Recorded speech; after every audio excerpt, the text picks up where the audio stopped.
Et si la vraie raison pour laquelle la plupart des jeunes n'arrivent pas à devenir riches n'avait rien à voir avec l'argent, mais avec leur façon de penser? Aujourd'hui, plus que jamais, les opportunités sont partout. Pourtant, beaucoup restent bloqués au même point. Pourquoi certains réussissent tôt pendant que d'autres attendent le bon moment qui n'arrive jamais?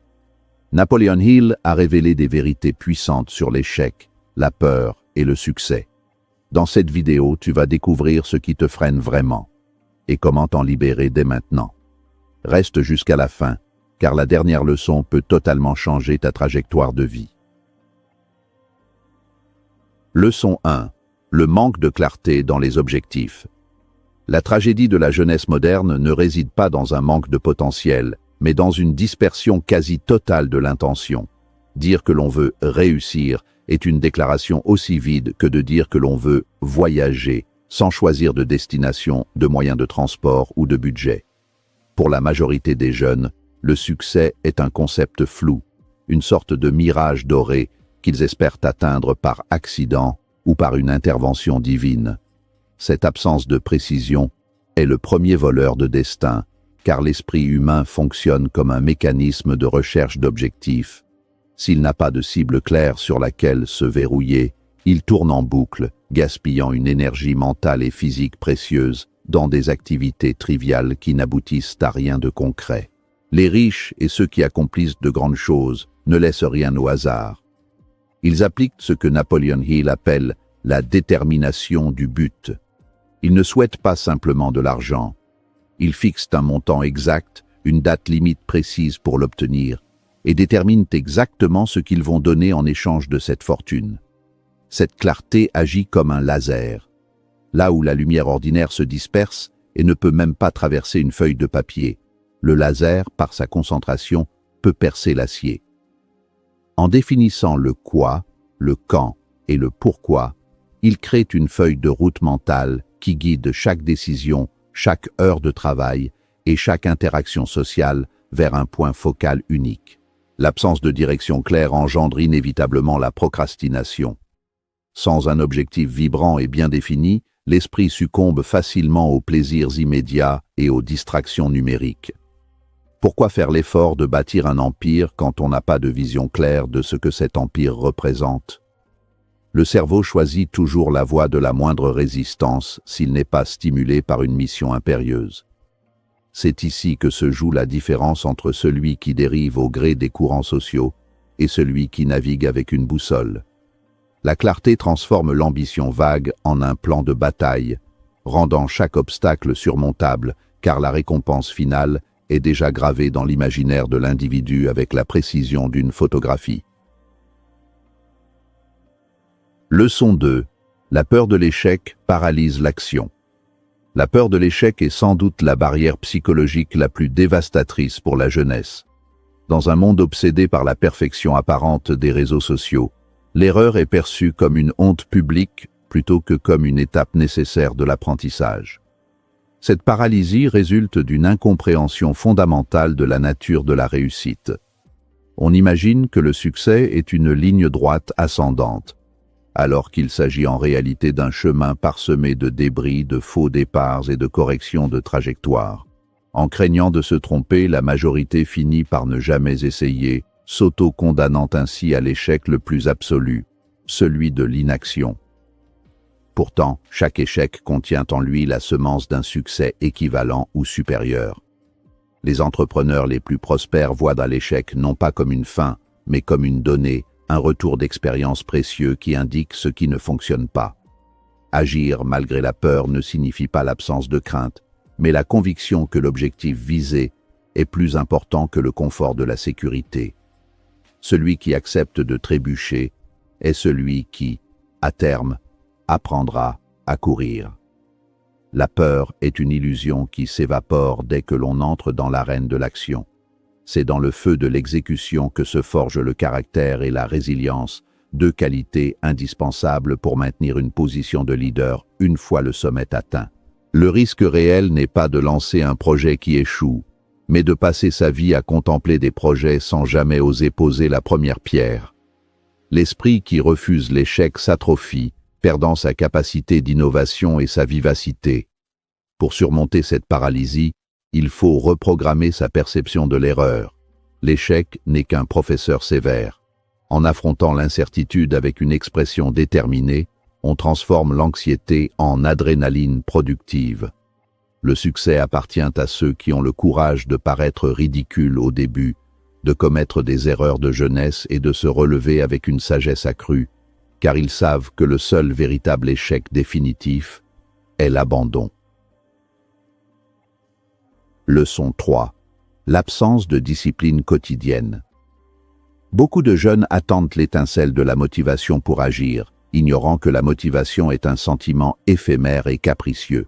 Le succès n'est pas le produit d'un éclair de génie ou d'un coup de chance spectaculaire, mais le résultat de la discipline, cette capacité à s'imposer des règles et à les suivre quand bien même l'enthousiasme initial a disparu.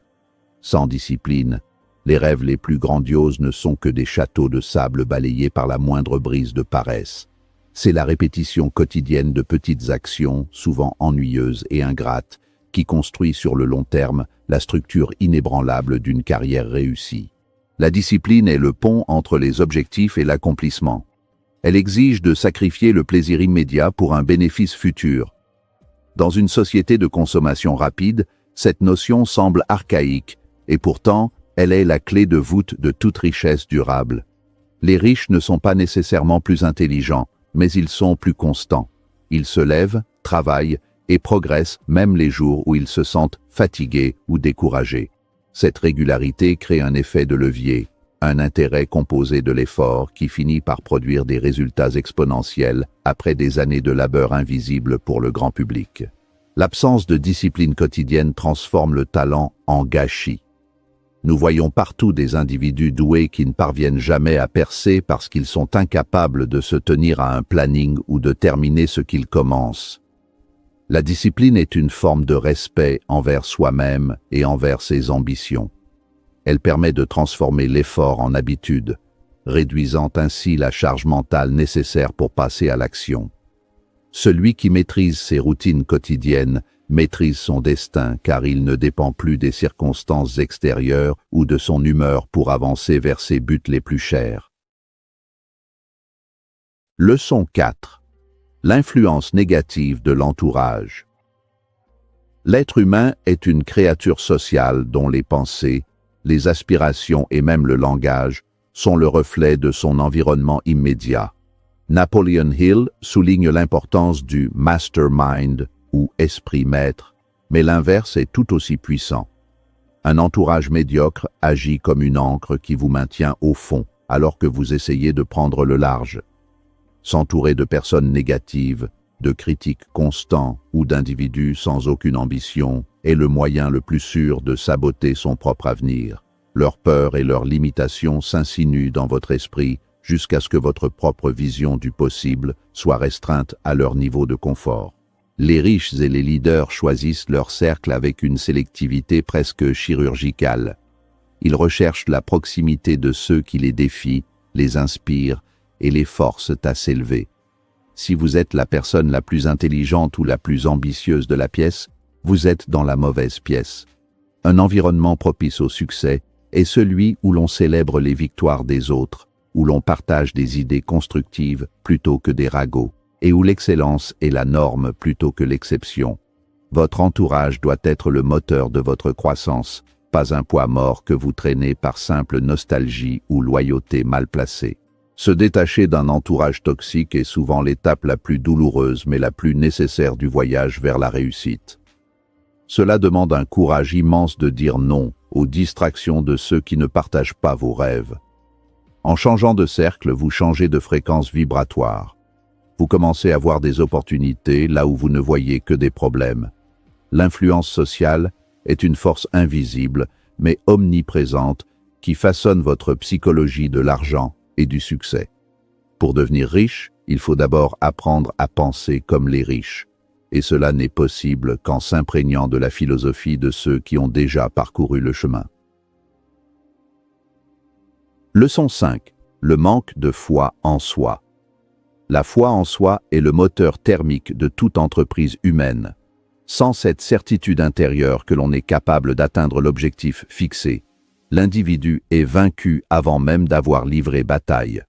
La foi n'est pas une simple pensée positive superficielle, c'est un état d'esprit nourri par l'autosuggestion et la conviction profonde que l'univers conspire en faveur de celui qui sait où il va. Napoleon Hill insiste sur le fait que l'esprit n'a d'autre limite que celle que nous acceptons de lui imposer. Le manque de foi est le poison qui paralyse l'initiative et étouffe la créativité nécessaire pour résoudre les problèmes complexes. Croire en soi dans un monde qui cherche constamment à vous conformer est un acte de rébellion. Cette foi permet de traverser les périodes de désert, ces moments où les résultats ne sont pas encore visibles malgré les efforts fournis. C'est l'ancre qui maintient le navire stable pendant la tempête. Lorsque vous avez une foi inébranlable en vos capacités, vous n'interprétez plus les obstacles comme des signes d'arrêt, mais comme des tests de persévérance. Cette confiance attire également les ressources, les opportunités et les personnes nécessaires à votre réussite, car la force de conviction est magnétique et inspire confiance aux autres. Enfin, le manque de foi en soi est souvent la racine du manque de discipline et de la peur de l'échec. Si au fond de vous, vous ne croyez pas mériter le succès ou être capable de le gérer, vous saboterez inconsciemment vos propres efforts. Cultiver la foi demande un travail quotidien sur son dialogue intérieur. Il faut nourrir son esprit de lectures inspirantes, de visualisations précises et de petites victoires accumulées qui prouvent votre compétence. La réussite commence dans le sanctuaire de l'esprit. Une fois que la victoire est acquise intérieurement, sa manifestation dans le monde physique n'est plus qu'une question de temps et de persévérance. La richesse commence dans l'esprit avant d'apparaître dans la réalité. Si tu changes ta façon de penser, tu changes ta destinée. Rappelle-toi, clarté, action, discipline, entourage et foi en soi sont les fondations du succès. Si cette vidéo t'a apporté de la valeur, like, abonne-toi et partage-la avec quelqu'un qui a besoin de ce message aujourd'hui. Le prochain pas vers ta réussite commence maintenant.